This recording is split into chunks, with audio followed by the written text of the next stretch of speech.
গ্রামের সুইমিং বলে কথা, মজা তো একটু করতেই হবে। আসসালামু আলাইকুম, হ্যালো এভরিওয়ান, আশা করি সকলেই ভালো আছেন। আলহামদুলিল্লাহ আমিও ভালো আছি, আমি অনেক ভালো আছি। গ্রামে আসছি, ভালো তো থাকবই, সেটা তো বলার ভাষা নাই। তো গ্রামের প্রশাসনিতে অনেক দিন পরে নামলাম। গ্রামের সুইমিং বলে কথা, প্রশাসনী বলে তো অনেক অসম্মান হয়ে যায়।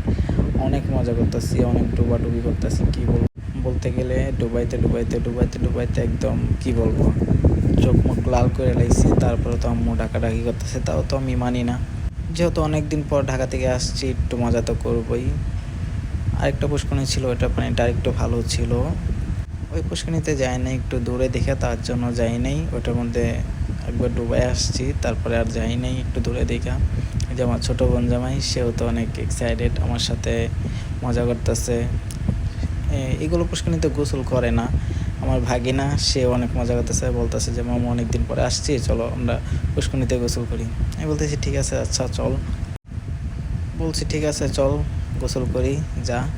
তারপরে আসলাম, অনেক মজা করলাম। আমি বলতেছি যে ওই জায়গায় একটা আম পড়ছিল, বাগিনা তারপরে দৌড়ায় গেল।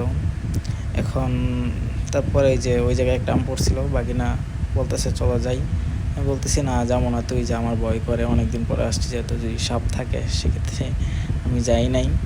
ভাগিনাই গেছে, ওই যে সে আবার পোস্ট টিসছে ওখানে থেকে, কি বলবো।